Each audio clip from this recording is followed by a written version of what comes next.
আজ বানাবো লোটে মাছের ফিশ ফ্রাই। তো এই হচ্ছে লোটে মাছ এসে গেছে বাড়িতে। এবার এইগুলোকে কিরম ভাবে কাটবো আমি তোমাদের সাথে শেয়ার করব। একটা কেটেছি, সেটা দেখাচ্ছি। এই দেখো, কাটার পর এই রকম ফিশ ফ্রাইয়ের মতো লম্বা লম্বা হয়েছে। তো কিভাবে কাটলাম সেটা সবটাই তোমাদের সাথে শেয়ার করছি, দাঁড়াও। এই হচ্ছে মাছটাকে এরকম ভাবে আগে কেটে নিতে হবে, সাইজটা আর কি, মানে তুমি যতখানি ফিশ ফ্রাইয়ের সাইজ করবে সেই অনুযায়ী কেটে নিতে হবে। তারপর মাছের এই অংশটা, পেটের দিকটা কাঁচি দিয়ে প্রথমে সুন্দর করে লম্বা করে কেটে দেবে। হলো, ঠিক আছে। এই হলো, এইখানে যে যদি কিছু ময়লা থেকে থাকে সেটা ফেলে দেবে। দেওয়ার পর এইখানে যে মাঝখানের কাঁটাটা আছে, সেই কাঁটার দুপাশটা ধরে একটু তোমাকে এরমভাবে কেটে নিতে হবে।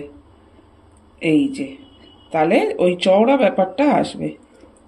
এটা কাঁচি দিয়েই কাটতে সুবিধা, ওই জন্য আমি কাঁচি দিয়েই করি। এই দেখো, এই একটা দিক হয়ে গেল। এবার হবে এই দিকটা। এই যে এইরকম ভাবে পুরোটা কিন্তু কাঁটার সাইডটা কেটে নিতে হবে।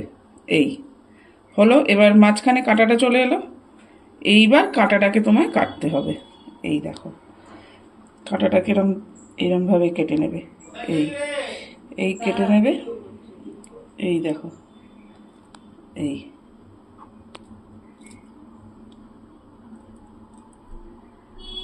দাঁড়াও এক সেকেন্ড, এখানটা একটু কেটে নিই। এই এইভাবে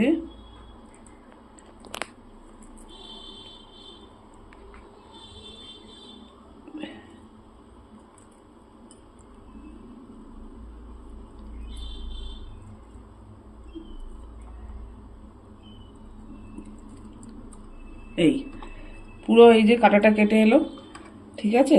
এই আর নিচের দিকে একটুখানি যদি ভেঙে যায় কাঁটাটা, ওটাকেও সুন্দর করে কেটে দেবে, না হলে ফিশ ফ্রাইয়ে যদি মুখে কাটা পড়ে ভালো কিন্তু লাগবে না। এই দেখো, এই যে ফিশ ফ্রাইয়ের পিস বেরিয়ে গেল কিন্তু। এই দেখো, ঠিক আছে, এটা কাটা হয়ে গেল। এটা এবার এইখানে রেখে দেবো, এরকম লম্বাভাবে রেখে দিলে তাহলে কিভাবে কাটি। মাছগুলো কিন্তু আমি এইরকমভাবে সব কটাকে সুন্দর করে কেটে নিয়েছি। এবার আমি এটার মধ্যে কি মাখিয়ে রাখবো, দেখো মশলা মাখিয়ে এটা কিন্তু মিনিমাম 1 ঘন্টা রাখতে হবে। আর যদি ম্যাক্সিমাম আরও রাখতে পারো তাহলে আরও ভালো টেস্ট হয়ে যাবে, মানে টেস্টটা তত বাড়বে। এর মধ্যে আমি দিচ্ছি হচ্ছে, দেখো এটা হচ্ছে গোলমরিচ দিচ্ছি আমি এর মধ্যে, একটু সামান্য গোলমরিচের গুঁড়ো দেবো।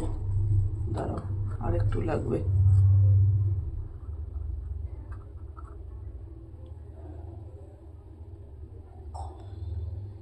এই দিলাম গোলমরিচের গুঁড়ো। আচ্ছা, এরপর আমি এর মধ্যে দিয়ে দেবো হচ্ছে পরিমাণ মতো নুন। যতটুকু নুন লাগবে আমি দিয়ে নেব।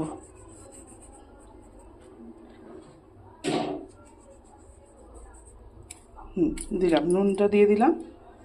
এরপর আমি দিয়ে দেবো এর মধ্যে, দেখো কি দিচ্ছি, এরপর দিয়ে দেবো এটা হচ্ছে আদা রসুন আর কাঁচা লঙ্কা বাটা। এই পেস্টটা আমি এর মধ্যে দিয়ে দিলাম।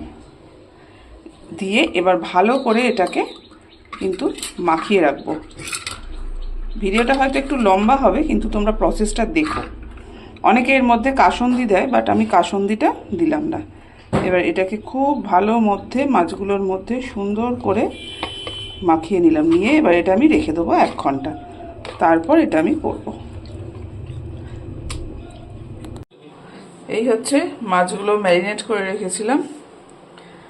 এইবার হয়ে গেছে, অনেকক্ষণ করে রেখেছিলাম। এবার এগুলোকে আমি এই কর্নফ্লাওয়ারের মধ্যে কোট করব। প্রথমে একটা করে মাছ নেব, নিয়ে এই দিলাম। দেওয়ার পর উপর দিয়ে কর্নফ্লাওয়ার দেবো, এবং যতটা শক্তি আছে চেপে চেপে কোটিংটা করব। কেন বলো তো, যাতে এর মধ্যে থাকা যে জলটা সেটা যেন টেনে নেয়, ঠিক আছে। এই যে এইরকম ভাবে পুরো মাছটাকে কোট করে নিতে হবে। এই তারপর ভালোভাবে এটাকে ঝেড়ে, যতটা ঝাড়া যায় আর কি, এরকম ভালোভাবে ঝেড়ে এটাকে রেখে দিতে হবে। এই যে এইভাবে সব মাছগুলো আগে করে নেব। সব মাছগুলো এরকমভাবে কোট করে নিয়েছি। নেওয়ার পর এবার যেটুকু কর্নফ্লাওয়ার বেঁচে ছিল, এই যে, আর তার মধ্যে যেটুকু ওই যে মাছের গায়ে মশলা মাখিয়েছিলাম সেই মশলাটা দিয়েছি, আর এর মধ্যে দিচ্ছি অল্প একটু পরিমাণ মতো লবণ দিয়ে এটাকে ভালো করে জল দিয়ে করব, মেশাবো। এই যে এই জল দিলাম, দিয়ে এটাকে ভালো করে গুলবো, যাতে একটুও যেন কোনো ডেলা না থাকে।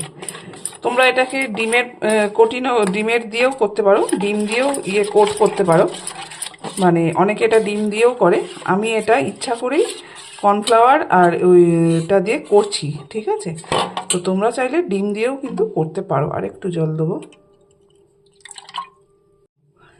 এটা কিন্তু আর একটা পাত্রে আমি নিয়ে নিয়েছি বিস্কুটের গুঁড়ো, ঠিক আছে? এইবার কি করব, এই যে একটা করে মাছ আমি এই লেয়ারে দেব, এইটার মধ্যে এই দিয়ে এটা নিয়ে আমি এই বিস্কুটের ইয়েটার মধ্যে দেব। এই যে দিলাম, দেওয়ার পর এইখানে দিয়ে দিলাম। এবার বিস্কুটটা দিয়ে ভালো করে এটাকে এরম করে দেবো। এই দেখো, খুব ভালো করে করতে হবে কিন্তু জিনিসটা, বুঝতে পেরেছ? হয়ে গেল, রেডি। এরপর তেলে ভাজবো। এরম করে সবগুলো করে নেব, এক এক করে সব কটাকে এরকমভাবে ওই লেয়ারে দেব, আর তুলে নিয়ে এইখানে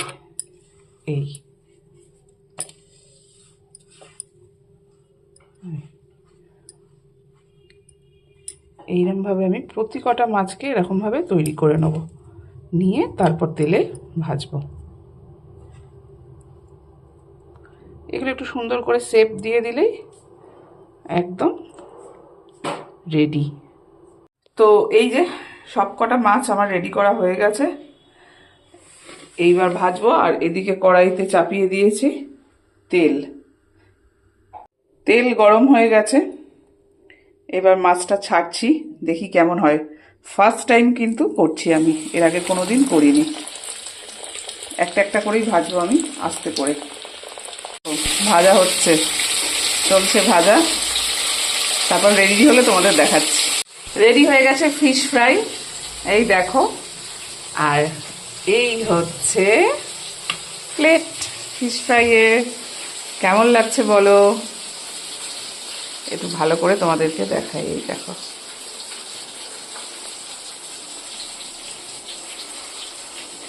সবাই কিন্তু কমেন্টসের মাধ্যমে জানাবে যে কেমন লাগলো, আর তোমরাও কিন্তু বানিয়ে খেও বাড়িতে, আর জানিও কেমন লাগলো।